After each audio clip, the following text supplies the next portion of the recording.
Okay, see, it's not all about dick jokes. We make friends here too. We can just talk and chat, get to know each other. We know where to get our pot, where to get our recreational items. Your next guest is going to show you where to get the funny. He's a cat from Ottawa. I didn't talk to him much before the show because apparently I'm creepy. But anyways, he's a funny guy. He comes highly acclaimed. Folks, give it up for Mr. Dave McConnell.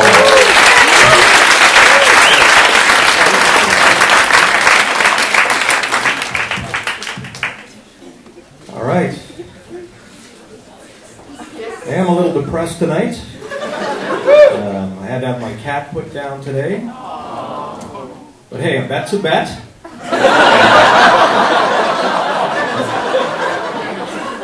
I'm still struggling with why my cat would make a bet like that.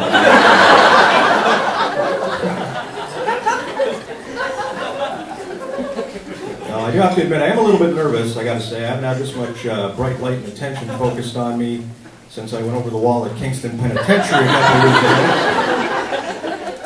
Yeah, I wasn't a prisoner, I was a cook. I was gonna miss the bus, took a shortcut. Had no idea they were gonna freak out the way they did. Sirens, the SWAT teams. Even after the guards recognized me, they wanted to throw me into general population. Which is not where you want to be when you've been a cook at Kingston Penitentiary. Spent a couple of years putting funny tasting meat in the mouths of convicts. They're going to want to return the favor.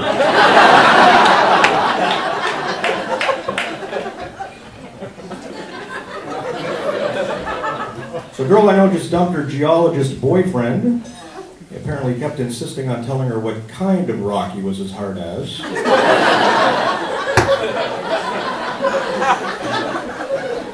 Conversely, another girl I know is staying with a guy that she can't possibly see anything in, and she told me the reason she's staying with him is because her dog really likes it.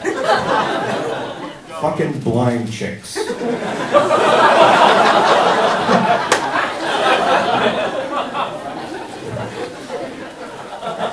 So on my way here tonight, I ran across a homeless guy with a sign that said, "Need money for food." So I bought him some crack. I know that's what he really wanted the money for. And if he didn't, he does now.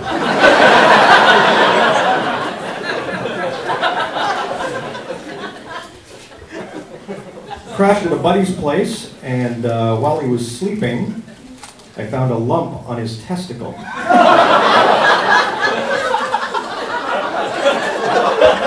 So that's going to be an awkward conversation.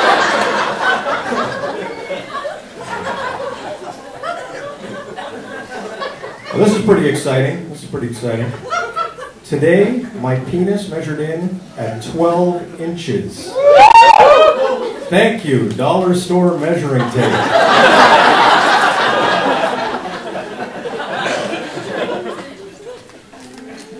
So I'm out driving a couple of weeks ago, and a song comes on the radio. Carrie Underwood's "Jesus, Take the Wheel." I was a little tired, so I thought, what the hell?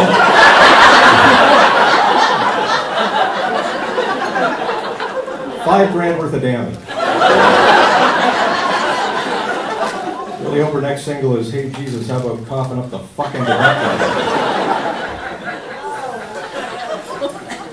I actually watched a woman in a "Thanks to Jesus I'm Saved" t-shirt drown once. Yeah, I could have pulled her out, but I knew who'd get all the credit, so fuck her. Not happening.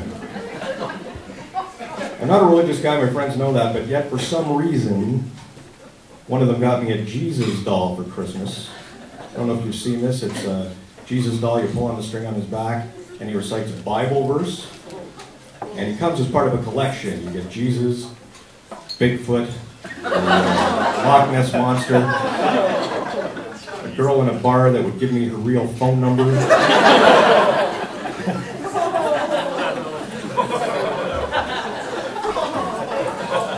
I do have no religious affiliation at all. A lot of people do think I'm Jewish. I'm not. Although when I go out to dinner, I do order the kosher meal, so I won't be expected to tip.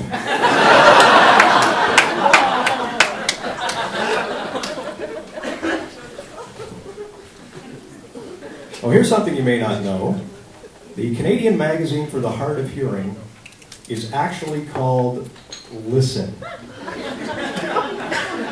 What is what it should be called?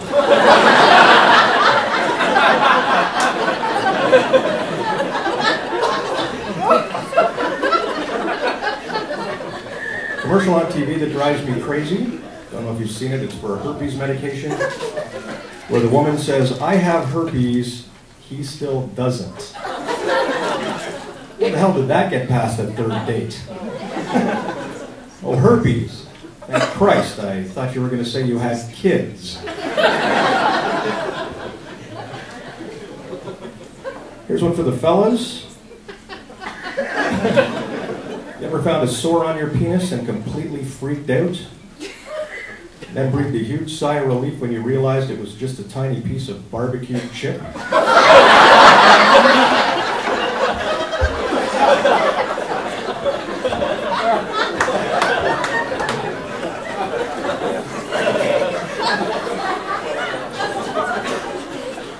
This kind of creeped me out the other day. I caught myself masturbating to toddlers in tiaras.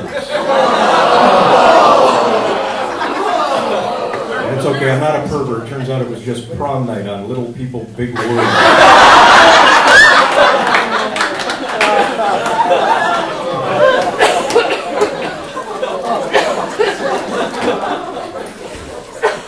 I do have to say that this whole big oil spill in the Gulf of Mexico made me feel a lot less guilty about jerking off on my turtle.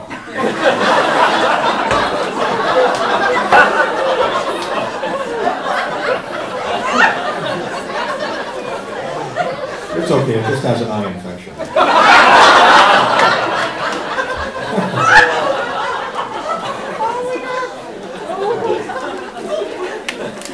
I do like to masturbate, but I like to masturbate in front of people. It's an addiction. I'm addicted to it. You know? So the other night I was home alone.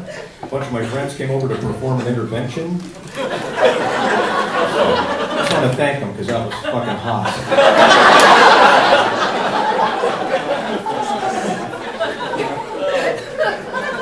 Can't stand to see a woman cry, which really cut short my career as a rapist.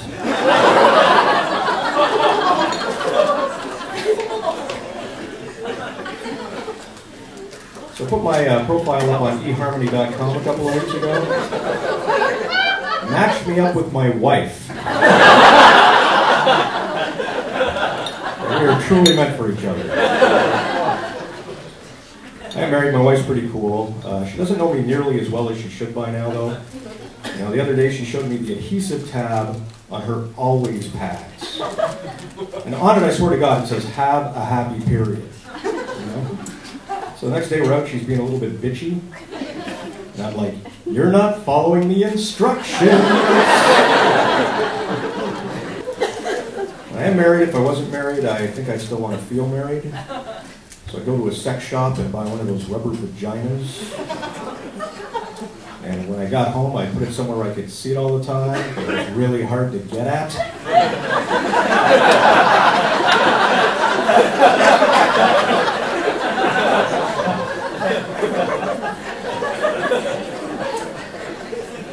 Anybody here have kids, children, anyone? Kids? As usual, no one wants to admit to having kids. I have some kids. This happened with one of mine years ago, happened a couple of weeks ago when I was babysitting my cousin's kids for a couple of days. 7-year-old boy got pissed off at me and threatened to run away from home. I was like, really? Really? I mean, aren't you the same kid that cried for 35 minutes yesterday when I told him I had his nose? You're willing to risk a life on the street sucking hobo cock? Because I don't have 5 minutes to sew a button on Mr. Snuggles? You be careful out there. But you know, kids think weird shit. When I was a kid, I used to think weird shit. I used to think there were monsters in my closet, that dogs were boys and cats were girls. Well, the first time I ejaculated, I thought I was Spider-Man. Tried to swing from a tube sock.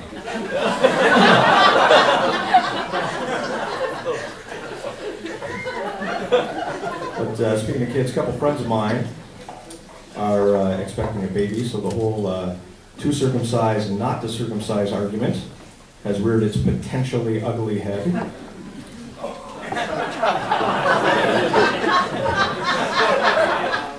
And on the anti-circumcision side, it's mutilation, it's unnecessary surgery. On the pro-circumcision side, it's aesthetically pleasing, and it keeps your hand from slipping off and hitting you in the forehead. But I had no idea what a huge issue this is, you know?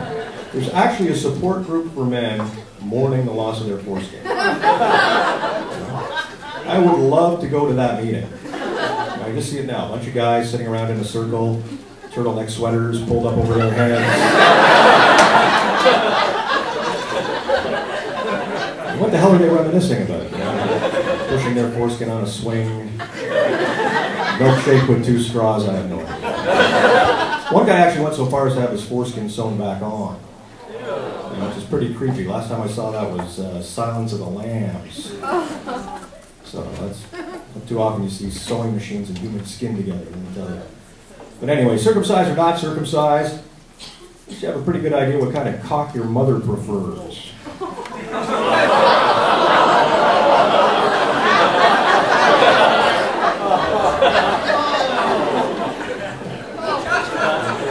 Think of that next time you're hugging your mom. Thank you very much, folks.